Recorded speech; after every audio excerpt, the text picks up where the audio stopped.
What's good, YouTube? This your man Spill Dog.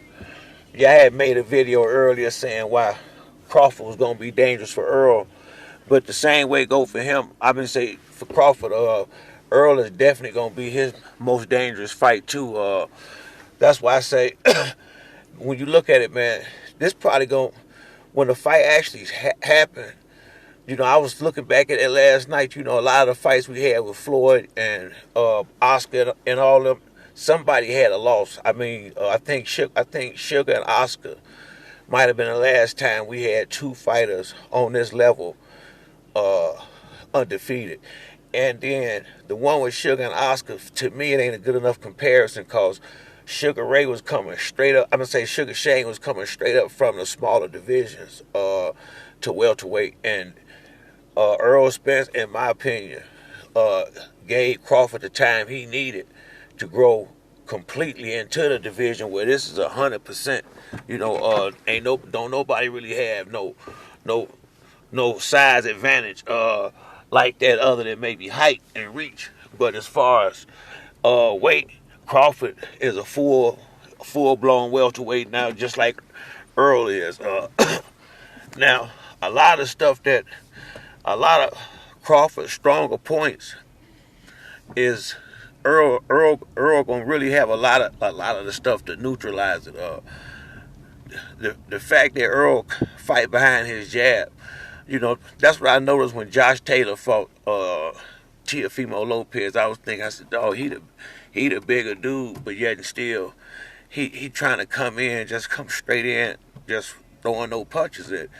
Errol Spence is going to keep it simple, keep it, boxing, and he going to come in behind a nice, sturdy, busy jab, and what I like about Spence, he throws several, it's not just the same jab. Sometimes the jab is just a range finder. Sometimes the jab is setting up other punches. Sometimes he actually trying to be effective with that jab, but one thing about it, he definitely going to be jabbing at some points in and throughout the rounds, and this fact that they say, he a straightforward fighter. Now Errol really boxing a circle. Now it's points in a fight, and that's in any fighter that's winning. You're gonna be bagging the opponent up at times, and I think because it looked the same at the end, people assume it's the same fight, but now Errol is very versatile with how he fight. Same way like Crawford is where he real dangerous at is when he got a little space and with them big he got some nice big shots on the butt from space. Errol gonna smother most of that naturally. Not that Errol gonna be so aggressive getting inside and trying to be busy. It's gonna take away a lot of the ability Crawford used, I think, setting the shots up, because he really not going to be able to sit back and relax like that.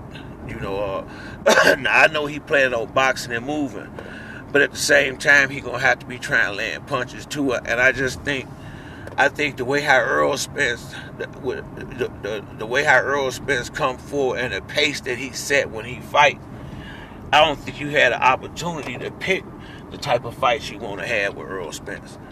I agree with what Derek James said when he said you're going to fight what Spence wants you to fight.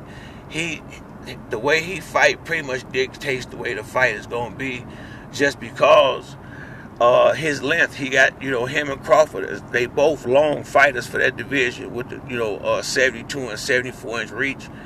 And Spence, just like Crawford, is usually in a position where he can hit the fighter and they can't hit him a lot of times in a lot of his fights, or he's just working the jab so good up and down and coming behind it with big straight punches and big body shots.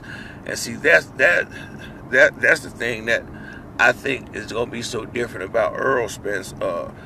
He works behind the jab, but sometimes when he come in with them body shots, he be so committed to them punches, and as rounds go on, getting them big full blown punches from a big strong welterweight And like I said, I mean, he threw big uppercuts to the body early in the fight. Good hooks to the sides, and he's gonna stay in front of you for the most part. Where I think Crawford biggest problem is because he's such a calculate type fighter.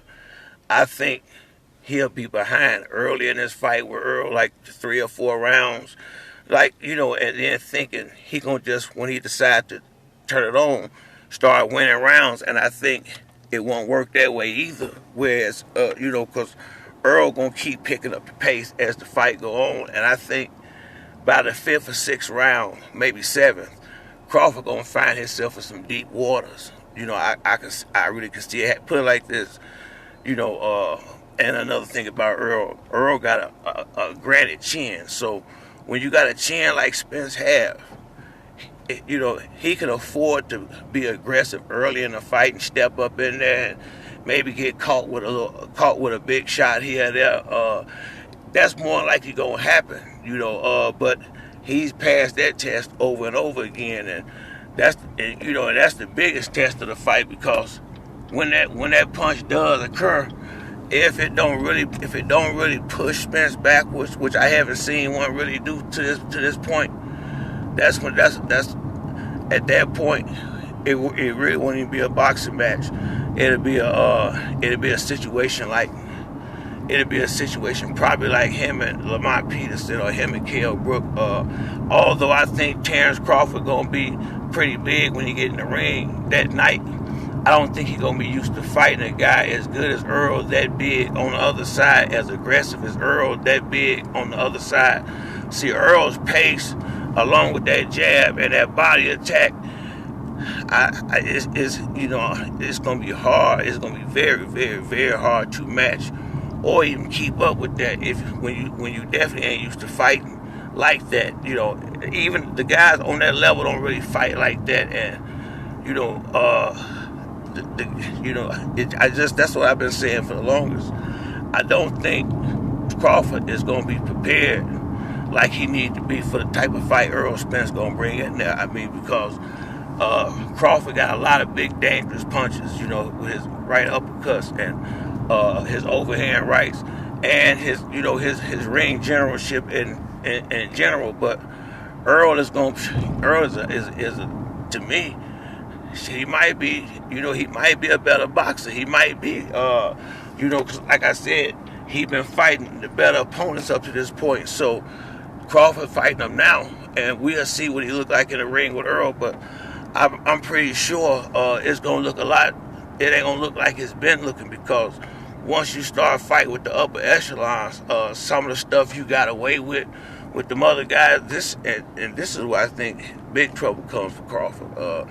He's gotten away with getting hit with big shots early and getting buzzed a little bit, and the guys not really taking advantage of it, because they was just, some of them happy to get the shots to begin with. And Terrence is, I don't think that irresponsibility he's shown in just about every fight I've seen him in, to be honest with you, especially at welterweight, of getting clipped good and clean early. I don't see that just stopping overnight because he's in the ring with Errol Spence. And I think he gonna get clipped a couple of times early, and that's gonna tell a whole lot, But I'm sure he's gonna get clipped a couple of times real early. No later in the 2nd round, Errol would have touched him up top with something real good. I say by the 3rd round, and if he don't react to it right, then he won't last. But he has started taking punches better. We'll see. But a lot of Errol's strong points is his pressure, his jab, his body attack. All those things are just what it's going to take to defeat somebody like Terrence Crawford. You're going to have a good jab. You're going to have to work to the body, because he's going to be moving around a lot, and the body is a lot easier to catch than the head. All of them. And you need to pick up the pace and force him to fight at a pace that he's going to be uncomfortable with. All of that stuff is the stuff that Errol brings to the table. But for both fighters, they both bring to the table what could cause a problem for the other one. I don't see no way around this being this is as even a big fight as you can get. This is as even a big fight as you can get, you know, and this is big as a big fight you can get.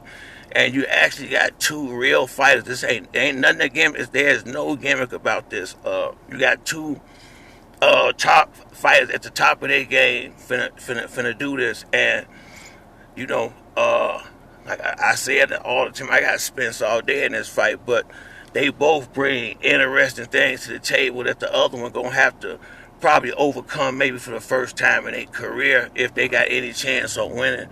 That's why I say Errol is right. It's gonna be about who can break whose will and who's mentally stronger and physically stronger to some degree too, but it's gonna be definitely on the mental part because they both high level competitors, so it's gonna be give and take from time to time on both sides of this. But that's it for me on this video. If you like the video, like and subscribe. Till next time, it's your boy Spill Dog. I'm out.